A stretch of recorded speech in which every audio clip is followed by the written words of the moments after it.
Hi மக்களே, நீங்கள் எல்லோரும் நல்லா இருக்கணும்னு கடவுள்கிட்ட பிரார்த்தனை பண்ணிக்கிட்டு இன்றைக்கி கண்டென்ட்டுக்குள்ளே போகலாம் வாங்க. ஸோ இன்றைக்கி நம்ம பேச போகிற படத்துக்கு முன்னாடி நம்ம பார்க்க வேண்டியது அந்த 3 பேர் காம்போ. இந்த 3 பேர் சேர்ந்தாலே ஒரு நல்ல லவ் கான்செப்டை தான் தரப்போகிறாங்கன்றது எல்லாத்துக்குமே தெரியும். அதே மாதிரி நான் எந்த 3 பேர்த்தை பற்றி பேசுகிறேன்றது உங்களுக்கு நேரம் தெரிஞ்சிருக்கும்னு நினைக்கிறேன். ஃபர்ஸ்ட் ஆளை பற்றி சொல்லணும்னா, கோலிவுட்டில் ஆரம்பித்து ஹாலிவுட் போய் இப்போ பாலிவுட்லேயும் இருக்கார். வேறு யாரும் இல்லை, நம்ம தனுஷனா. இன்னொருத்தர் எல்லாத்துக்குமே தெரியும், நம்ம இசை புயல் ஏஆர் ரகுமான். மூணாவதாக தான் வந்து சேர்ந்தார் விநாயக் மகாதேவ், அந்த ஆனந்த் எல் ராய், நம்ம டேரக்டர். ஸோ இவங்க காம்போவில் நம்ம முன்னாடியே 2 படம் பார்த்துருக்கோம், யாரும் மறக்க முடியாது, வாய்ப்பும் கிடையாது. ஃபஸ்ட்டு படம் நம்ம அம்பிகாபதி, செகண்ட் படம் கலாட்டா கல்யாணம், இப்போ அந்த வரிசையில் அவங்க 3ஆவதாக கொடுத்துருக்க படம் தேரே இஷ்குமே. இதுவும் ஒரு லவ் கான்செப்ட்னு சொல்கிறாங்க. சரி வாங்க, என் கூட கதை கேட்க தயாராக இருக்கீங்களா? கதைக்குள்ளே போகலாமா? Welcome to Cine Rolling. நான் தான் உங்கள் எம்பி. படத்தோட ஸ்டார்டிங்கில் லடாக்கை காட்டுறாங்க. அங்கே வந்து ஒரு தேஜஸ் ஃப்ளைட்டு ரொட்டீனான ரவுண்ட்ஸுக்குள்ளே போயிட்டுருக்கு. அதுக்குள்ளே பார்த்தா ஃபைட்டர் பைலட்டு, அதான் நம்ம தனுஷனா. இந்த படத்தில் தனுஷனாவோட பேர் என்னென்னா சங்கர். ஸோ வந்து ரொட்டீனாக வந்து போயிட்டுருக்கு. அந்த டைமில் பார்த்தா அங்கே வந்து ஒரு சஸ்பீஷியஸ் ஃப்ளைட் ஒன்று, அந்த ஃப்ளைட்டுக்குள்ளே நம்ம சைனா நண்பர்கள் இருக்காங்க. அவங்கக்கிட்ட நம்ம தனுஷனா வந்து இது வந்து ரெஸ்ட்ரிக்டட் ஏரியா, இதுக்குள்ளே நீங்கள் வரக்கூடாதுன்னு எவ்வளவோ சொல்லியும் அந்த சைனா பீப்புள்ஸ் அதை கேட்கல. அதனால் நம்ம தலைவர் வந்து மிசைல் எடுத்து சுட போயிட்டாப்புல சைனா ஃப்ளைட்டை. அப்போ வந்து நம்ம மிலிட்ரி பேஸ் வந்து நம்ம தனுஷனை எவ்வளவோ வான் பண்ணுறாங்க இதை பண்ணக்கூடாதுன்னு. ஆனால் தனுஷனா அதை கேட்காம வந்து மிசைலை வந்து லான்ச்சுக்கு ரெடி பண்ணதை பார்த்துட்டு நம்ம சைனா நண்பர்கள் அங்கேருந்து டைவர்ட் ஆகி போயிட்டாங்க. ஆனால் மிலிட்ரியோட பேச்சை கேட்கல அப்படின்னு சொல்லி நம்ம தனுஷனா மேலே என்கொயரியும் கவுன்சிலிங் கொடுக்கணும் அப்படின்னு சொல்லி இப்போ நம்ம சங்கர் அண்ணாவோட ஃபைல் வந்து one of the senior councillor வேணும்னு சொல்லி டெல்லிக்கு வருது, லடாக்லேருந்து. ஸோ டெல்லியில் வந்து பார்த்தா அந்த சீனியர் கவுன்சிலர் ஒரு 9 months ப்ரெக்னென்ட் லேடி, நல்லா தண்ணி அடிச்சுட்டு பாத்ரூமில் வாந்தி எடுத்துன்னு இருக்காங்க. அவங்க ஒரு ஃபோன் பேசுகிறாங்க. அந்த ஃபோன் சைடில், அந்த ஆப்போசிட் சைடில் பார்த்தா அவங்க ஹஸ்பண்டு, இன்னமா நீ தண்ணி அடிச்சிட்டு இருக்க, இதெல்லாம் உடம்புக்கு நல்லதில்லை, நீ ப்ரெக்னெண்ட்டாக இருக்கிறத மறந்துட்டியான்னு சொல்லி வான் பண்ணுறாங்க. இந்த மாதிரி காட்டுறாங்க. அந்த ப்ரெக்னென்ட் லேடி தான் நம்ம படத்தோட ஹீரோயின். அவங்க பேர் தான் முக்தி. ஸோ வந்து இந்த ஃபைலை கொண்டு வந்து ஆஃபீஸர் வந்து முக்தி மேடம்கிட்ட கொடுத்தோன்னே, முக்தி மேடம் இந்த ஃபைலை பார்த்தோன்னே ஒரு பயங்கரமான ஷாக்கு. திடீர்னு பார்த்தா ஃபைலெல்லாம் கீழே போட்டு அந்த அம்மா வந்து அழ ஆரம்பிச்சிருச்சு. ஒரு மிக்ஸ்டு எமோஷன்ஸில் முக்தியை காட்டுறாங்க. அதுக்கப்புறம் பார்த்தா 9 months ப்ரெக்னெண்ட்டாக இருந்தாலும் பரவாயில்ல, நான் வந்து அங்கே வரேன்னு சொல்லி லடாக்குக்கு கிளம்பி வராங்க. எல்லாத்துக்கும் டவுட்டு, 9 months ப்ரெக்னெண்ட்டில் இவங்க சீனியர் கவுன்சிலர் எதுக்கு வந்து லடாக்கில் ஒரு லெஃப்டினை பார்க்க போகணும் அப்படின்னு சொல்லிட்டு. ஆனால் நம்ம ஸோ லடாக்கோட மிலிட்ரி பேஸுக்கு வந்த முக்தி நம்ம ஹீரோ ஷங்கர் அங்கே பார்க்குறாங்க. ஷங்கருக்கு வந்து கண்ணில் தண்ணியோட பயங்கர கோவத்தோட முக்தியை பார்த்தோன்னு என்ன பண்ணுறதுன்னு தெரியாமல் எனக்கு வாந்தி வருது அப்படின்னு சொல்லிட்டு வெளியே ஓடி வராரு. ஸோ அந்த சமயத்தில் ஓடி வர போது நம்மளுக்கு வந்து 7 years பேக் போகுது. ஸோ ஃப்ளாஷ்பேக்கில் தனுஷனா வந்து ஒரு காலேஜ் ஸ்டூடெண்ட்டாக காட்டுறாங்க. ஒரு அக்ரெசிவான, ஒரு ரக்கடான ஒரு காலேஜ் ஸ்டூடெண்ட், எல்லாத்தையும் பார்த்து அடித்து புரட்டி எடுக்கிற ஒரு ரக்கடான அந்த ஒரு டான், அந்த மாதிரி ஒரு காலேஜ் ஸ்டூடெண்ட். ஸோ இன்னொரு சைடில் பார்த்தா முக்தி வந்து சைக்காலஜியில் ஸ்காலர் பண்ணிகிட்ருக்க ஒரு பொண்ணு. அவங்க தீசிஸ் என்னென்னா, சைக்காலஜினால் வயலன்ஸை கண்ட்ரோல் பண்ண முடியும், ஒரு பர்சனை சேஞ்ச் பண்ண முடியும், வயலன்ஸ் டு நான் வயலன்ஸ்லனால மாற்ற முடியும் அப்படின்னு வந்து ஒரு தீசிஸை வந்து ப்ரெசென்ட் பண்ணிட்டு இருக்கிற மாதிரி காட்டுவாங்க. ஸோ நம்ம தனுஷனா அந்த கான்ஃபரன்ஸ் ஆளுக்குள்ளே பூந்தே ஒருத்தனை வந்து வச்சு செஞ்சுருவாப்பில். அப்போ வந்து அந்த தீசிஸ்க்கு உட்காந்துட்டு இருந்த இன்சார்ஜ் வந்து, சைக்காலஜினால் எவ்வளோ தான் நம்ம ட்ரை பண்ணாலும் வயலன்ஸ் பீப்புளை நான் வயலன்ஸாக மாற்ற முடியாது, உங்கள்கிட்ட ஏதாவது ரியல் டைம் எவிடன்ஸ் இருந்தால் எனக்கு கொடுங்க அப்படின்னு சொல்லிட்டு அங்கேருந்து கிளம்பிடுவாங்க. அதுக்கப்புறம் அவனை போட்டு துவச்சதுக்காக போலீஸ்காரங்க வந்து நம்ம தனுஷனா வந்து அரெஸ்ட் பண்ணிட்டு கொண்டு போய் லாக்கப்பில் வச்சுருவாங்க. அங்கே தான் வந்து பிரகாஷ் ராஜ் வருவார். அவர் தான் வந்து நம்ம தனுஷோட அப்பா. ஸோ இந்த இடத்துல வந்து பிரகாஷ் ராஜோட பேர் என்னென்னா ராகவ் குருக்கள். ஸோ அவர் வந்து ஒரு லாயராக இருப்பார், நோட்ரி லாயராக, ஒரு 30,000 ஒர்க் பண்ணிட்டு இருக்கிற போதுனா காட்டுவாங்க. அதுக்கப்புறம் வந்து நம்ம முக்தி அக்கா போய் என்ன பண்ணுவாங்க அப்படின்னா, நம்ம தனுஷனாவை ஜெயிலேருந்து ஜாமீனில் வெளியே கூட்டிகிட்டு வந்துட்டு, என் தீசிஸ்க்காக உன்னால் ஹெல்ப் பண்ண முடியுமா அப்படின்னு சொல்லி கேட்பாங்க. என்ன ஹெல்ப் அப்படின்னா, நீ வயலண்ட்டாக இருக்க, நான் வயலண்ட் ஆகணும், பொறுமையாக மாறணும் அப்படின்னு சொல்லி கேட்பாங்க. அதுக்கு வந்து தனுஷனா சொல்லுவார், இதெல்லாம் நான் ஏன் உனக்காக பண்ணும், நீ என்னோட லவ்வரா? இல்லை, நீ சப்போஸ் லவ் பண்ணால் நான் லவ் பண்ணுற பொண்ணுக்காக இதெல்லாம் பண்ணலாம் அப்படின்னு சொல்லி நான் பண்ணுவேன். ஆனால் அவங்ககிட்ட இருந்து எனக்கு எதுவுமே இல்லையே, நான் ஏன் இதை பண்ணணும் அப்படின்னு சொல்லிட்டு அங்கேருந்து கிளம்பிடுவார். அதுக்கப்புறம் February 14 வரும். February 14 வர அன்றைக்கி நம்ம தனுஷனா வந்து அங்கே இருக்கக்கூடிய லவ்வர்ஸ் எல்லாத்தையும் வந்து ராக்கெட் விட்டு விளையாண்டுருப்பாப்புல காலேஜுக்குள்ளே. அப்போ வந்து நம்ம முக்தி அக்கா போயிட்டு சங்கர்கிட்ட கேட்பாங்க, அதாவது நம்ம தனுஷனா கிட்ட கேட்பாங்க, நீ ஏன் இப்படி பண்ணிகிட்டு இருக்க, கண்ட்ரோல்டாக இருக்க மாட்டியா, இம்மா தேவையெல்லாம் பண்ணக்கூடாது அப்படின்னு சொல்லும் போது, இங்கே எல்லாம் லவ் பண்ணுறாங்க, ஆனால் வந்து காலேஜோட பிரசிடென்ட் நான், எனக்கு இங்கே ஆள் இல்லையே, என்ன பண்ண முடியும், என் தோளில் சாஞ்சு எல்லாம் பண்ணாத, நான் உனக்காக இருக்கேன், டோன்ட் வரின்னு சொல்கிறதுக்கு யாரும் இல்லை அப்படின்னு சொல்லுவார். உடனே நம்ம முக்தி அக்கா என்ன பண்ணுவாங்க, அவர் தோளில் சாஞ்சிட்டு டோன்ட் வரி, நான் இருக்கேன், இந்த மாதிரி பண்ணாத அப்படின்னு சொல்லுவாங்க. அதுக்கப்புறம் மறுபடியும் முக்தி அக்கா கேட்பாங்க, என் தீசிஸ்க்காக நீ ஹெல்ப் பண்ணுறியா அப்படின்னு சொல்லிட்டு.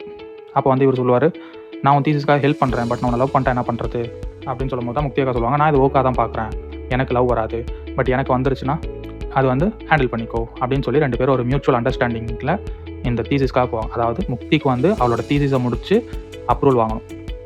ஒரு வயலண்ட்டான பீப்புளை ஒரு நான் வயலண்ட்டாக மாற்றணும். அவ்வளோதான் முக்திக்கு தேவை. இவனுக்கு, அதாவது சங்கருக்கு வந்து என்ன தேவை அப்படின்னா, ஒரு பெண் அவரோட லைஃப்பில் தேவை. அதனால் வந்து 2 பேரும் வந்து இந்த ரிலேஷன்ஷிப்பை ஸ்டார்ட் பண்ணுவாங்க. 2 பேர் ஃப்ரெண்ட்ஸாக இருப்பாங்க. ஸோ வந்து முக்தி வந்து சங்கரோட லைஃப்பில் அவங்க அப்பாவை பற்றி, அவனோட வளர்ந்த விதத்தை பற்றி எல்லாத்தையும் கேட்டு தெரிஞ்சுப்பா. ஆனால் அவனோட அம்மாவை பற்றி மட்டும் அவன் சொல்லவே மாட்டான். ஸோ வந்து முக்திக்கு தெரியுது அவன் வந்து அவங்க அம்மா விஷயத்தில் எங்கேயோ ட்ராமாவாக இருக்குது அப்படின்னு சொல்லிட்டு தெரிய வருது. ஸோ அதை ஒன் ஸ்டேஜில் வந்து முக்தி வந்து okay, he is ready to submit the thesis அப்படின்னு சொல்லி ரெடியாக இருக்கும் அப்படின்னு நினச்சிட்டு தீசஸ் சப்மிட் பண்ணுறதுக்கு கூட்டிகிட்டு போவான்.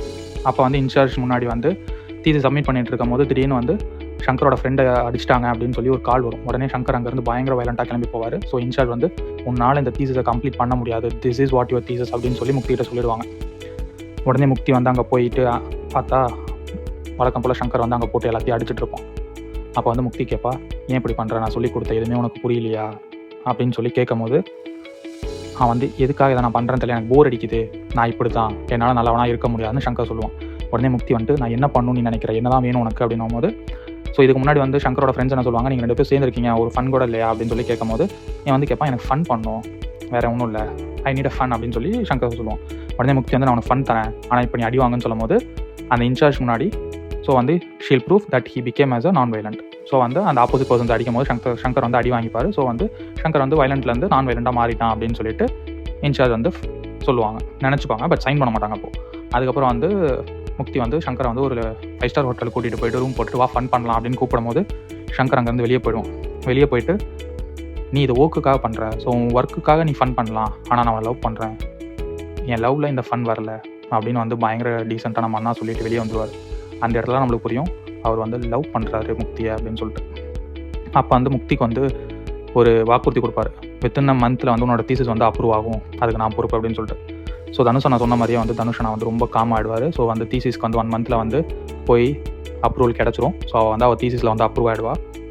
அப்போ வெளியே வரும்போது சங்கரனா சொல்லுவார், எங்கள் அம்மா பேர் வந்து காவேரி அப்படின்னு சொல்லிட்டு, நான் இது வரைக்கும் யார்ட்டையும் சொல்லலை, எங்கள் அம்மா வந்து என் கண்ணு முன்னாடி நான் 10 வயசாக இருக்கும் போது ஒரு பையனை காப்பாற்ற போய் எரிஞ்சிட்டாங்க, நெருப்பில் அடிப்பட்டு 20% பர்ன்ஸ் தான் இருந்துச்சு, ஆனால் வந்து நாங்கள் ஏழையாக இருந்தனால அவங்கள காப்பாற்ற முடியல, அப்போலேருந்து என் மேலே அப்படி எரியும் அப்படின்னு சொல்லி அவரோட சைல்ட்ஹுட் ட்ராமாஸை பற்றி சொல்லுவார்.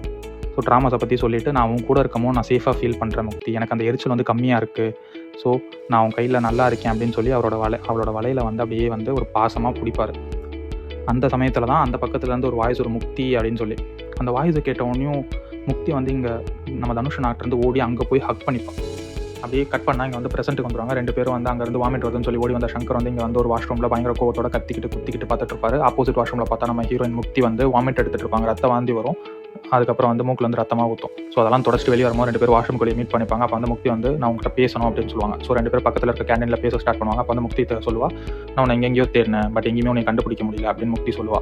சங்கர் வந்து நீ இப்போ சைன் பண்ண தானே வந்திருக்க, தயவு செஞ்சு சைன் பண்ணிட்டு கிளம்பு அப்படின்னு சொல்லி ரொம்ப ரூடாக பேசுவான். அப்போ வந்து முக்தி சொல்லுவா, நீ வந்து இன்னும் உன்னோட அந்த ரகடில் தான் இருக்க, நீ சேஞ்ச் ஆகவே இல்லை, பட் யூபிஎஸ்சி தானே படிச்சுட்டு இருந்தேன், இங்கே எப்படி வந்த அப்படின்னு சொல்லி கேட்கும் போது அதுக்கு சங்கர் எதுவுமே பதில் சொல்ல மாட்டான். ஸோ 2 பேர் பேசிகிட்டே இருக்கும்போது சடனாக பார்த்தா பேக்ரவுண்டில் வந்து ஒரு பாம் பிளாஸ்ட் நடக்கும்போது நம்ம சங்கர் வந்து ஜம்ப் பண்ணி வந்து முக்தியை கவரப் பண்ணி அப்புறம் வெளியே எழுந்திரிச்சு போகும்போது மெடிக்கல் பர்சன்ட் வந்து உள்ள 9 month ஓல்ட் ப்ரெக்னென்ட் லேடி இருக்காங்க, ஸோ அவங்கள வந்து கவரப் பண்ணுங்க அப்படின்னு சொல்லிட்டு வெளியே போயிடுவார் வார் ஜோனுக்கு. ஸோ அங்கே வந்து சீஃப் ப்ளஸ் வந்து ஃபைட்டர் பைலட்ஸ் கூட ஒரு மீட்டிங் நடக்கும். அங்கே வந்து நம்ம ஹீரோவை மட்டும் ஒதுக்கி வச்சுட்டு மீதி எல்லா ஃபைட்டர் பைலட்டையும் வந்து அவங்க சீஃப் வந்து டேக் இன் ஆக்ஷன் அப்படின்னு சொல்லுவாங்க. ஸோ இது எதுக்கு அப்படின்னா சீனா ப்ளஸ் பாகிஸ்தான் இவங்க 2 பேர் வந்து நம்மளை வந்து இந்தியாவுக்கு ஒரு வார் வந்து பிகேன் ஆக போகுது. ஸோ தனுஷனா நினச்சிப்பார் அவளோட பாய் ஃப்ரெண்டு போல் அப்படின்னு சொல்லி தனுஷனா வந்து ரொம்ப வெக்ஸ் ஆகிட்டு சுற்றின்னு இருப்பார். உடனே ஃப்ரெண்ட்ஸ் எல்லாம் வந்து சொல்லுவாங்க, ஆமாம் அவங்க சின்ன வயசில் வந்து 2 பேர் ஃப்ரான்ஸில் ஒன்றா படித்தாங்க, ஃபேமிலி ஃப்ரெண்ட்ஸு, ஸோ ஃபேமிலிஸ் வந்து அவங்க கல்யாணம் பண்ணிக்கணும்னு நினைக்கிறாங்க அப்படிலாம் சொல்லி நம்ம தனுஷனா வந்து பயங்கரமாக வெறியேற்றி வர விட்டுருவாங்க. நம்ம ஆளுங்க சும்மாவா சொல்லிட்டு அவ்வளோதானே. ஸோ வெறியேற்றி விட்டோன்னே வெறியாடுவாங்க.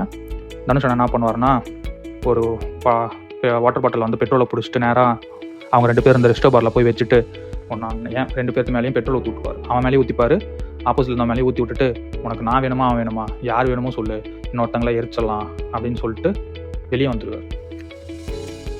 ஸோ ரெஸ்டோ பாரில் அந்த சீன் முடிஞ்சோடனே திரும்ப வந்து ப்ரெசென்ட்டுக்கு வந்துடுவாங்க. ப்ரெசென்ட்டில் வரும்போது அங்கேருந்து நம்ம முக்தியை வந்து ரெஸ்கியூ பண்ணி மெடிக்கல் டீம் வந்து ஒரு இடத்துல வச்சுருப்பாங்க. ஸோ அங்கே வந்து இன்னொரு கலீக் ஆஃபீஸர் வந்து அவள்கிட்ட கேட்பாங்க, அவர் வந்து ஒன் ஆஃப் த பெஸ்ட் பைலட்டுங்க, எங்களுக்கு அவர் எப்படியாச்சும் அப்ரூவ் பண்ணிடுங்க, இந்த டைமில் அவர் எங்களுக்கு ரொம்ப தேவை அப்படின்னு வந்து அவங்க வந்து அந்த கலீக் வந்து சொல்லுவாங்க இவள்கிட்ட. சீன் திரும்ப ப்ரெசென்ட்லேருந்து கட் ஆகி பாஸ்ட்டுக்கு போயிடும். ஸோ சங்கர் கிளம்பி வீட்டுக்கு வந்துடும். பின்னாடியே வந்து முக்தி வந்து பார்லேருந்து கிளம்பி அவளும் வந்து சங்கரோட வீட்டுக்கு வந்து சங்கர்கிட்ட ஏதோ பேசணும்னு ட்ரை பண்ணுவா. பட் வந்து அவளால் பேச முடியாது, அவங்க அப்பா அங்கே இருப்பாங்க. ஸோ வந்து அப்போ வந்து 2 நாள் கழிச்சு என் வீட்டுக்கு வரையா, எங்கள் அப்பாவை மீட் பண்ணுறேன்னு வந்து சங்கரை கேட்பான். ஆனால் வந்து சங்கர் வந்து அதை வந்து ஒரு பாசிட்டிவ் நோட்டாக எடுத்துட்டு அவன் நம்மளை லவ் பண்ணுறா, அவங்க அப்பாவை வந்து பார்க்க சொல்கிறான்னு சொல்லிட்டு சங்கரோட அப்பா வந்து பயங்கர ஹாப்பியாக 2 நாளாக பர்ச்சேஸ் பண்ணிவிட்டு முக்தியோட வீட்டுக்கு வந்து புது ட்ரெஸ்லாம் போட்டுட்டு போவான். முக்தியோட அப்பா யாருன்னு பார்த்தா ஒரு IAS ஆஃபீஸர், ஜாயின்ட் செக்ரட்டரியாக இருப்பார் டெல்லியில்.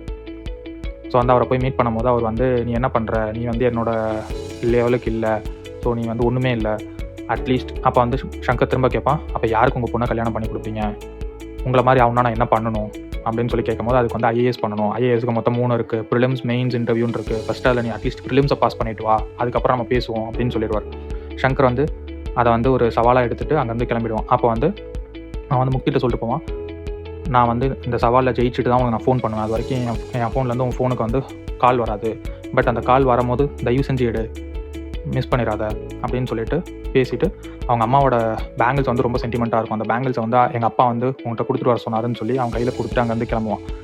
ஸோ போயிட்டு ப்ரிலிம்ஸ் UPSCனா என்னென்னு தெரிஞ்சுட்டு ப்ரிலிம்ஸ் பாஸ் பண்ண ட்ரை பண்ணுவான். பட் வந்து ஃபஸ்ட்டு 3 இயர்ஸ்க்கு அவனால் கம்ப்ளீட் பண்ண முடியாது. ஸோ 3rd இயர் அவன் வந்து ப்ரிலிம்ஸை கம்ப்ளீட் பண்ணிவிட்டு சந்தோஷமாக வந்து சங்கர் வந்து பார்க்க வருவான் முக்தியை. பட் வந்து இங்கே வந்து பார்த்தா முக்தி வந்து அந்த 3 வருஷம் யூஎஸில் வந்து போஸ்ட் டாக்டரேட் பண்ணியிருப்பாள். போஸ்ட் டாக்டரேட் பண்ணிவிட்டு அங்கே வந்து ஒரு பார்ட்டி நடந்துட்டுருக்கும். அந்த பார்ட்டியில் வந்து முக்தி வந்து ஆக்சுவலாக அனௌன்ஸ் பண்ணுவாள், நான் வந்து ஒரு சீனியர் கவுன்சிலர் ஆகிட்டேன் டிஃபென்ஸ் ஃபோர்ஸில், ப்ளஸ் வந்து இவர் தான் என்னோட ஃபியான்சி அப்படின்னு சொல்லிட்டு அவள் யூஎஸில் டேட் பண்ண ஒரு பையனை வந்து இன்ட்ரோ கொடுப்பாள்.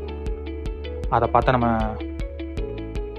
ஆக்சுவலி அங்கே சங்கர் வந்து நான் ப்ரிலிம்ஸ் கிளியர் பண்ணிட்டேன் அப்படின்னு சொல்லி சொல்கிறதுக்காக போவான். அங்கே வந்து இதை பார்த்தோன்னே வந்து சங்கர் வந்து உடஞ்சி போயிடும். ஸோ அவங்க அப்பா வந்து அவனை கூட்டிகிட்டு திரும்ப வீட்டுக்கு வந்துடுவார். வீட்டுக்கு வந்துட்டு வீட்டில் இருக்கும் போது திடீர்னு பார்த்தா சங்கர் என்ன பண்ணுவான் அப்படின்னா அவங்க எல்லாம் வீட்டில் வச்சு லாக் பண்ணிவிட்டு திரும்ப வந்து முக்தி வீட்டுக்கு போய் முக்தி வீட்டை ஃபுல்லாக எரிச்சிருவான். எரிச்சிட்டு ஒரு டைலாக் சொல்லுவான், நான் அன்றைக்கே சொன்னேன்ல நான் அவனை லவ் பண்ண ஆரம்பிச்சிட்டேன் அப்படின்னா இந்த டெல்லியை நான் எரிச்சிருவேன்னு சொல்லிட்டு அப்படின்னு சொல்லி மொத்தம் அவங்க வீட்டையும் எரிச்சு கடைசியில் வந்து முக்தி வந்து என்ன பண்ணுவான்னா முக்தியோட அப்பா வந்து போலீஸில் பிடிச்சி கொடுத்துருவாங்க நம்ம ஹீரோவை. ஸோ ஹீரோ வந்து போலீஸ் வந்து கஸ்டடி எடுத்துகிட்டு போயிடுவாங்க. ஸோ என் பையனை விட்டுருங்க அப்படின்னு சொல்லி நம்ம சங்கரோட அப்பா வந்து அங்கே இருக்க எல்லாத்தோட காலையும் விழுந்து வேண்டி அவனை போய் ரிலீஸ் பண்ணி கூட்டிகிட்டு போவார். கூட்டிகிட்டு போகிற வழியில் அவங்க அப்பா சொல்லுவார், சின்ன வயசுலேருந்து நீ வந்து ஃப்ளைட்டில் போகணுன்னு ஆசைப்படுவேன், ஃப்ளைட் ஓட்டணும்னு ஆசைப்படுவேன், ஆனால் ஒரு நோட்டரி வைக்கல எப்படி உன்னை வந்து ஃப்ளைட்டில் கொண்டு போக முடியும் அப்படின்னு சொல்லி சொல்லுவார். அப்போ என்னோட ஆசை நான் வந்து உன்னை வந்து ஒரு நாள் வந்து நீ பணக்காரன் ஆனதுக்கப்புறம் நீ நல்லா பெரியவன் ஆனதுக்கப்புறம் நானும் நீ சேர்ந்து ஃப்ளைட்டில் போகணும் அப்படின்னு சொல்லி சொல்லுவார். சொல்லிகிட்டே இருக்கும்போது திடீர்னு வந்து அவருக்கு வந்து ஹார்ட் அட்டாக் ஆகி வண்டியில் போயிட்டு இருக்கும்போது கீழே விழுந்து இறந்து. ஸோ அவங்க அப்பா இறந்ததுக்கப்புறம் என்ன பண்ணுவார் அப்படின்னா காசிக்கு எடுத்துகிட்டு போய் அவங்க அப்பா உடலை வந்து அடக்கம் பண்ணிவிட்டு ஸோ அங்கே வந்து சில பேர்த்த மீட் பண்ணுவார். ஸோ அதுக்கப்புறம் வந்து தான் ரியலைஸ் பண்ணிவிட்டு முக்தி வீட்டுக்கு போவார். முக்திக்கு வந்து அன்றைக்கி மேரேஜ் ஆக்சுவலாக ஃபங்க்ஷன் போயிட்டு இருக்கும் போது உள்ளே போயிட்டு காசிலேருந்து உனக்காக நான் தீர்த்தம் எடுத்துகிட்டு வந்தேன் அப்படின்னு சொல்லி தீர்த்தத்தை தெளிச்சுட்டு அங்கேருந்து நம்ம ஹீரோ வந்து சைலண்ட்டாக கிளம்பிடுவார். ஸோ இதெல்லாம் தெரிஞ்சுக்கிட்ட முக்தி ரொம்ப ஃபீல் பண்ணுவாள், ரெக்ரெட் பண்ணிவிட்டு ஆக்சுவலி இது வந்து சைமல்டேனியஸாக இந்த சீன்ஸ் போகும். அப்போ வந்து முக்தி என்ன பண்ணுவான்னா அவளோட மேரேஜை கால் ஆஃப் பண்ணுவாள். இங்கே வந்து நம்ம ஹீரோ வந்து சூசைட் பண்ண ட்ரை பண்ணுவார். ஸோ தலைமையில் வந்து கன்னை வச்சுட்டு உட்காந்துருக்கும் போது அவர் தலைக்கு மேலே ஃப்ளைட்டு போகும். ஸோ அப்போ வந்து அவருக்கு வந்து அவர் அப்பா சொன்னதெல்லாம் ஞாபகம் வரும். அதுக்கப்புறம் நம்ம ஹீரோ வந்து ஆக்சுவலாக வந்து ஃபைட்டர் பைலட் ஆவார். ஸோ அந்த ஜேர்னி ஒரு சைட் போயிட்டுருக்கோம். இன்னொரு சைடில் சைமல்டேனியஸாக பார்த்தோம்னா நம்ம ஹீரோயின் வந்து கல்யாணத்தை கால் ஆஃப் பண்ணிட்டு ஹீரோவை தேடி ஹீரோட வீட்டுக்கு டெய்லியும் போய் உட்காருவா. ட்ரிங்க்ஸ் எடுத்து அவர் ரொம்ப டவுன் ஆகிடுவா. ஸோ இதோட என்ன ஆகும்னா இவர் வந்து ஃபைட்டர் பைலட் ஆகிடுவார். பட் வந்து முக்திக்கு வந்து லிவர் கிரோசிஸ்னு கன்ஃபார்ம் டயக்னோசிஸ் ஆகிடுவாங்க. ஸோ அதுக்கப்புறம் என்ன பண்ணுவாங்கன்னா தன்னோட அப்பாக்காக வந்து அவன் வந்து முக்தி வந்து மேரேஜ் பண்ணி ப்ரெக்னென்ட் ஆகிட்டு அங்கே வந்து சீனியர் கவுன்சிலராக இருப்பாள். அந்த டைமில் தான் வந்து சங்கரோட ஃபைல் வந்து அங்கே வரும். ஸோ வந்து சங்கருக்கு வந்து இப்போ வந்து முக்தியோட சிக்னேச்சர் தேவை, சங்கர் வந்து வாருக்கு போக. ஸோ சங்கர் வந்து பயங்கர கோவத்தோட முக்தியை பார்க்க வருவார். முக்தி வந்து சங்கரோட லெஃப்டினன்ட் ரூமில் வந்து சங்கரோட மெமரிஸை ரூமை சுற்றி பார்த்துட்டு இருப்பா. அப்போ வந்து சங்கர் வந்து கேட்பார், எனக்கு சைன் வேணும், எனக்கு இப்போ போட்டு கொடு அப்படின்னு சொல்லிட்டு முக்தி வந்து நடந்த எல்லாத்தையும் எக்ஸ்பிளைன் பண்ணுவாள். இதெல்லாம் தான் நடந்துச்சு சங்கர், ஐ லவ் யூ அப்படின்னு சொல்லுவாள். பட் வந்து அவனுக்கு வந்து இது எதுவுமே புரியாது, எதுவுமே அவன் கேட்கவும் தயாராக இருக்க மாட்டான். அவனுக்கு தேவை இப்போ அவன் வாருக்கு போகணும் அப்படின்ற ஒரே மோட்டில் மட்டும் எனக்கு சைன் பண்ணி கொடு அப்படின்னு சொல்லுவான். பட் வந்து முக்தி வந்து இல்லை, நீ போனால் செத்துருவேன், எனக்கு என் குழந்தைக்கு நீ வேணும், என் குழந்தைய நீ தான் வளர்த்தணும், ஏன்னா இந்த குழந்தை பிறக்கும் போது நான் இருக்க மாட்டேன், நீ சொன்ன மாதிரி இது வந்து ஆம்பளை குழந்தையாக தான் இருக்கும், அந்த குழந்தைய நீ தான் வளர்த்தணும் அப்படிங்கும் போது சங்கர் வந்து நீ சைன் பண்ணி கொடு அப்படின்னு மட்டுமே தான் சொல்லிட்டு இருப்பான். அந்த எண்ட் ஆஃப் த கான்வர்சேஷன் என்ன ஆகும் அப்படின்னா அவளுக்கு வந்து ஓவரி வந்து ஓப்பன் ஆகிடும், லேபர் பெயின் வந்துடும். ஸோ ப்ளீட் ஆக ஆரம்பிச்சிடும். அதுக்கப்புறம் வந்து சங்கர் வந்து இவளை தூக்கிட்டு லேபர் வார்டு கொண்டு போய் வச்சு அட்மிட் பண்ணுவான். அட்மிட் பண்ணிவிட்டு அந்த இடத்துல கேட்பான், எனக்கு சைன் பண்ணி கொடு, குழந்தைக்காக நான் திரும்ப வருவேன்னு சொல்லிட்டு சைன் வாங்கிட்டு வாருக்கு போவான். ஸோ வாருக்கு போனோடனே நம்மளுக்கு வந்து வார் நடக்கிற மாதிரி காட்டுவாங்க. ஸோ வார் போயிட்டு இருக்கும்போது என்ன ஆகும் அப்படின்னா ஸோ ஒரு எண்டில் வந்து ஃபைட்டர் பைலட் நம்ம சங்கர் இருப்பார், சங்கர் வந்து தேஜஸ் ஃப்ளைட்டில் இருப்பாங்க. இன்னொரு பக்கம் வந்து முக்தியோட ஹஸ்பண்ட் அவர் வந்து ஐஎன்எஸ் விஜய்ன்ற கப்பலில் இருப்பார். ஸோ அவர் நேவி ஆஃபீஸர், இவர் வந்து ஃபைட்டர் பைலட்டாக இருப்பாங்க. ஸோ சங்கரோட ஃப்ளைட்டை வந்து எனிமீஸ் வந்து ஷூட் பண்ணுவாங்க. ஸோ சங்கரோட ஃப்ளைட் வந்து ரிப்பேர் ஆகிடும். ஆனால் வந்து சங்கரோட மிலிட்ரி பேஸ்லேருந்து என்ன சொல்லுவாங்க, நீங்கள் குவிட் பண்ணுங்க, நீங்கள் வந்து எவாக்குவேட் ஆகிடுங்கன்னு ஒரு சவுண்ட் வந்துட்டே இருக்கும். பட் வந்து சங்கர் வந்து அதில் ஒரு முடிவாக இருப்பார். ஏன்னா இங்கே வந்து கிளம்பும்போது சங்கர் வந்து ஒரு வாக்குறுதி சொல்லியிருப்பார், ஒன்றா நான் திரும்ப வருவேன், அப்படின்னா உங்கள் குழந்தையோட அப்பா திரும்ப வருவார், உங்கள் குழந்தை தனியாக வளராது அப்படின்னு சொல்லி முக்திக்கு வந்து ஒரு வாக்குறுதி கொடுத்துருப்பாங்க. ஸோ அதனால் வந்து என்ன பண்ணுவார் அப்படின்னா, சங்கர் வந்து அவரோட ஃப்ளைட் வந்து வெடிக்க போகுது, இட்ஸ் அண்டர் ரிப்பேர் அப்படின்னு தெரியும் போது நேராக கொண்டு போய் அந்த எனிமியோட கப்பலில் கொண்டு போய் கொடுத்து பிளாஸ்ட் பண்ணுவார் டோட்டலாக. ஸோ இதோட எண்ணில் என்ன ஆகும் அப்படின்னா, அந்த ஐஎன்எஸ் விஜயில் இருந்த முக்தியோட ஹஸ்பண்டை வந்து சேவ் ஆகிடுவார். ஸோ அட் லாஸ்ட் என்ன ஆகுனா, இங்கே வந்து லேபர் வார்டில் சங்கர் வந்து இறக்குற அதே டைமில் இங்கே வந்து முக்திக்கு வந்து குழந்தை பிறக்கிற மாதிரி ஒரு சீன் இருக்கும். குழந்தை பிறந்த ஒரு ஃபியூ செகண்ட்ஸ்லேயே வந்து என்ன ஆகும் அப்படின்னா, முக்தியும் வந்து இறந்துருவாங்க. So at the end of the ஸ்டோரியில் சங்கரும் முக்தியும் சேர்ந்து இறந்துருவாங்க. அப்போ வந்து அதே இன்னொரு சைமல்டேனியஸாக என்ன நடக்கும் அப்படின்னா, காசியில் வந்து இவங்க பார்த்து அவர் வந்து 2 பேத்துக்கும் சேர்ந்து பிண்டத்தை கரைப்பார். ஓகே மக்களே, படம் முடிஞ்சது. இப்போ கன்க்ளூஷன் பார்ட். ஆக்சுவலி உங்களுக்கு வந்து முக்தி பண்ணது சரியா இல்லை வந்து சங்கர் பண்ணது சரியா அப்படின்ற ஏதாச்சும் ஒரு டிபேட் இருந்துச்சுன்னா கமெண்ட்டில் சொல்லுங்கள். யார் சரி யார் தப்பு, இந்த ஸ்டோரி உங்களுக்கு பிடிச்சதா பிடிக்கலையா அப்படின்றத தயவு செஞ்சு சொல்லிட்டு போங்க. நெக்ஸ்ட் நம்ம லைனப்பில் ஒரு மலையாள படம் வச்சுருக்கேன், அதையும் சீக்கிரம் கொண்டு வந்து உங்களுக்கு கொடுக்குறேன்.